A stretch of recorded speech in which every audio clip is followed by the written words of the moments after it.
নমস্কার, কেমন আছো সবাই? আমার চ্যানেলের নতুন আরও একটি ভিডিওতে তোমাদের সবাইকে স্বাগত জানাই। আজ হচ্ছে বুধবারের এখন ওই 4:30 পৌনে 5টা মতো বাজে। আস্তে আস্তে দিন ছোট হচ্ছে। এখন তো 4:30 থেকেই ঠিক যেন সন্ধে নেমে আসছে।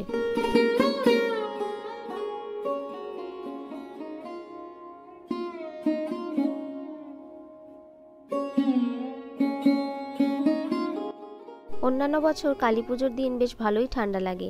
ওই তো যখন বাড়ি যাই রাত করে তখন হালকা একটা চাদরও গায়ে নিতে হয়, কিন্তু এবছর সেটা আর লাগেনি। বেশ গরমই লাগছিল। কেন জানি না এবার আস্তে আস্তে গরমটাই বেশি থাকছে, শীতটা আর বেশি থাকছে না। জানি না কবে শীতটা পড়বে। তো যাই হোক, আমি এদিকে রেডি হয়ে নিয়েছি, আর বাইরে মা আর রায় রেডি হয়ে বসে আছে।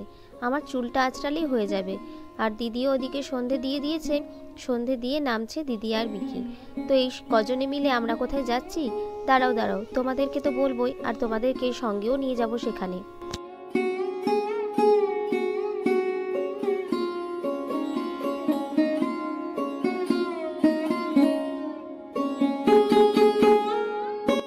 ওই তো 5:30 বেজে গেছে, কিন্তু জানো তো আমাদের 5টার সময় বেরোনোর কথা ছিল। তবে ওই যে বাঙালির টাইম, আধ ঘন্টা দেরি না হলে হবে না। সবাই রেডি হয়ে নিচে চলে এসছে। এখন সবাই এখানে অপেক্ষা করছি টোটো বাবু। রায়ের বাবা দেখতে গেছে ওখানে টোটোটা এসছে কিনা। ও এসে বলবে, তারপরে আমরা এক এক করে বেরোবো।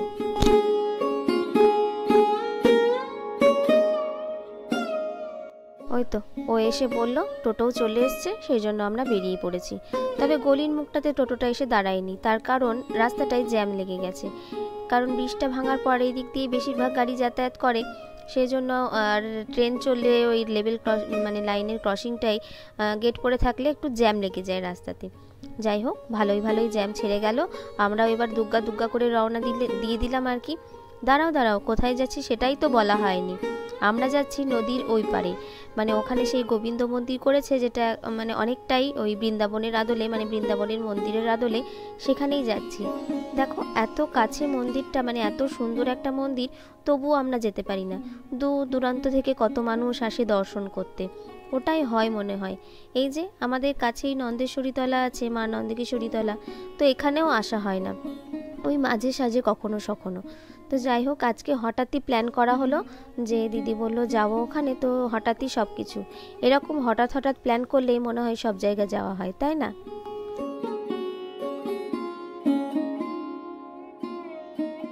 কালী পুজোর অনেক কটা দিনই পেরিয়ে গেল, তবুও দেখো জায়গায় এখনও মাকে বিসর্জন দেওয়া হয়নি। তো সেটাই মনে হয় আজকে দিতে যাচ্ছে। তারই একটু দর্শন পেয়ে গেলাম, ভালোই হলো।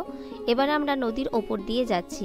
আমাদের এখানে যে ভাসা ব্রিজটা আছে, সেটা বর্ষাকালে তো ভালো মতো বৃষ্টি হলে ডুবেই যায়, আবার সেটা মেরামত করা হয়।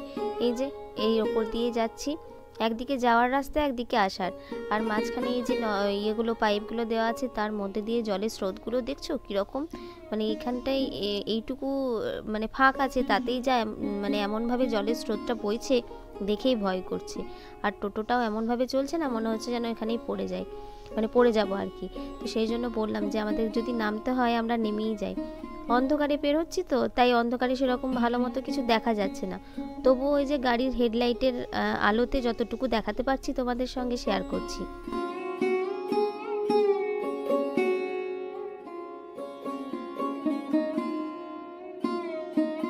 নদীটা তো পেরিয়ে গেছি, ওখানে তো কিছু হলো না, কিন্তু এই যে এবার নদীর এই পারে ওঠার সময় অনেকটাই আপ।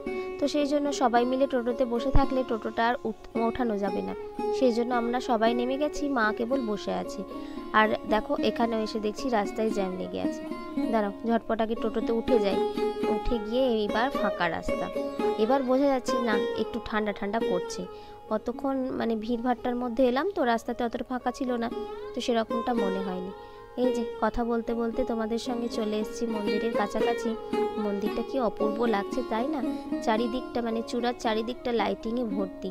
এই তো দীপাবলি গেল, সব জায়গায় যেহেতু লাইটিং করা আছে, লাইটিং দেওয়া আছে, লাইট জ্বলছে, সেই জন্য এই মন্দিরগুলোতেও লাইট জ্বলছে। তবে এখানে প্রত্যেক দিনই মনে হয় লাইটটা জ্বলে।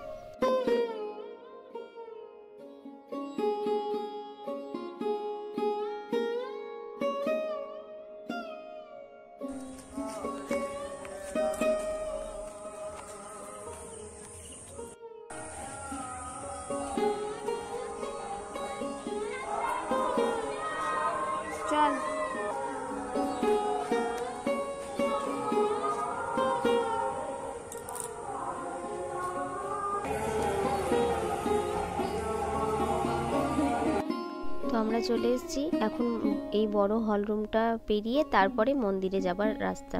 মন্দিরটা ওপরে সিঁড়ি দিয়ে উঠতে হবে। আর যেহেতু আমরা বিকেলে এসেছি, অন্ধকার নেমেছে চারিদিকে, সমস্ত লাইট জ্বলছে, দেখতে কিন্তু দারুণ লাগছে।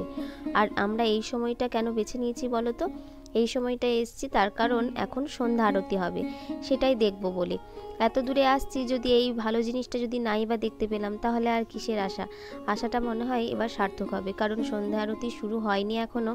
এখন প্রথমে দেখতে পাচ্ছ মানে পর্দা দেওয়া আছে, এখন নাম কীর্তন হচ্ছে, তারপরে শুরু হবে সন্ধ্যা আরতি। এই যে সবাই মিলে দাঁড়িয়েও পড়েছে।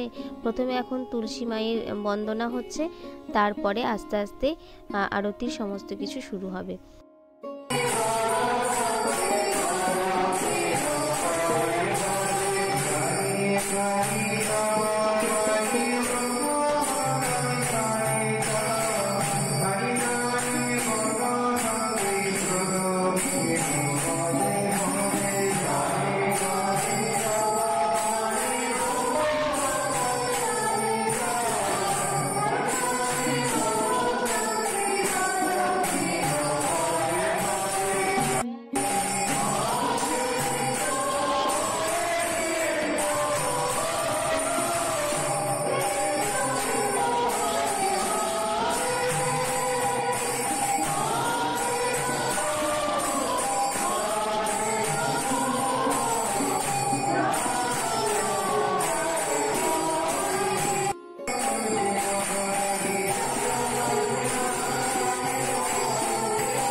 প্রথমে তুলসী মাকে প্রদক্ষিণ করে একটু কীর্তন হলো, তারপরে এবার দেখো কিছুক্ষণ হরে কৃষ্ণ নাম সংকীর্তন করে এবার শঙ্খও বেজে গেছে।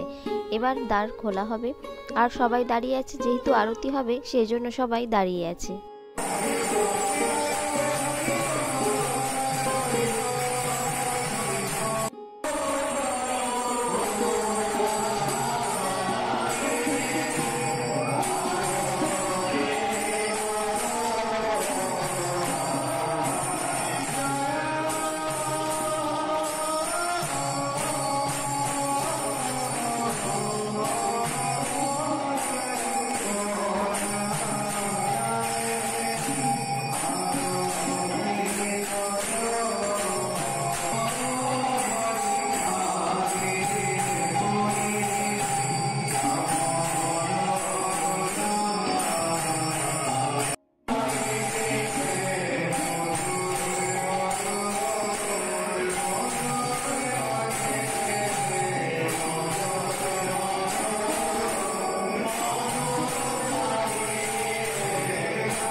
ভগবানের ইচ্ছে ছাড়া কিছুই সম্ভব নয়, তার প্রমাণ তো আমরা প্রতিক্ষণেই পাই। যেমন এই যে আমাদের শহরে এত ভালো একটা মন্দির থাকা সত্ত্বেও আমরা আসতে পারি না, কিন্তু ঠিক আজকের দিনেই ভগবানের ইচ্ছেতে আমরা এই মন্দিরে এলাম। তার কারণ কেন বলো তো? এটা চলছে দামোদর মাস। কার্তিক মাসটা ভগবানের খুব প্রিয় মাস। এই মাস দামোদর মাস নামেই পরিচিত। এই মাসে অনেকে অনেক কিছু নিয়ম ব্রত পালন করে থাকে। তো ভগবানের প্রিয় মাস যেহেতু এই মাসটি, তাই এই মাসে ভগবানকে দীপদান করার খুব ভালো মাহাত্ম্য আছে। তো সেই কারণেই আমরা চলে এসেছি। দেখো, প্রথমে তো মেন আরতি সেটা হয়ে গেল, তারপরে কিছুক্ষণ নাম সংকীর্তন হওয়ার পর এখন দামোদর মাসের দীপদান পর্ব চলছে, মানে দীপদান আরতি চলছে। আর আমরা ভালো দিনে এসেছি, আমরাও এখানে এসে ভগবানকে দীপদান করার সেই সুযোগটাও পেয়েছি।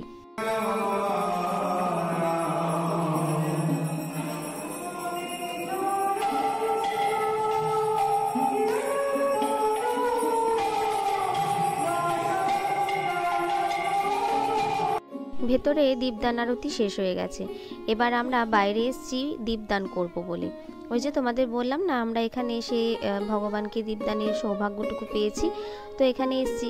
আর এখানে আরও যারা আসে, প্রায়শই আসে, তারাও এখানে এসে দীপদান করছেন। তো এত সুন্দর একটা দৃশ্য তোমাদের সঙ্গে শেয়ার করব না তাই কখনো হয়? আর মন্দিরে তো আরতি হয়ে গেছে, মেন আরতি সেটাও হয়ে গেছে, দীপদান আরতি সেটাও হয়ে গেছে। তাই একটু বাইরেটা এলাম, বাইরেটা এসে একটু দেখিয়ে দিচ্ছি তোমাদেরকে, কি সুন্দর বাইরেটাও অপূর্ব লাগে।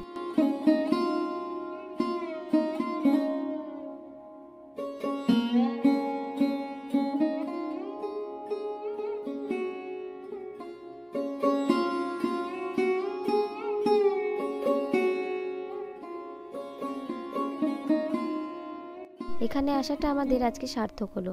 যেমন সন্ধ্যা আরতিটাও দেখতে পেলাম, সেরকম দামোদর মাসে দীপদানও করার সৌভাগ্যটুকু আমরা অর্জন করলাম। এবার তো বাড়ি যাওয়ার পালা, প্রায় 7:30 পৌনে 8টা মতো বাজে। বুঝতেই পারছো, অন্ধকার নেমে এসছে, ছোটো দিনের বেলা, আর অনেকটাই দূর নদীটা পেরিয়ে এসেছি, যেতেও একটু সময় লাগবে।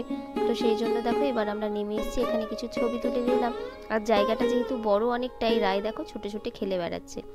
তো এখানে কিন্তু ফুচকা স্টল আছে, আর এটা সম্পূর্ণ নিরামিষ। তো ফুচকা স্ট্যান্ড যখন আছে, ফুচকা খাবো না তাই কখনো হয়?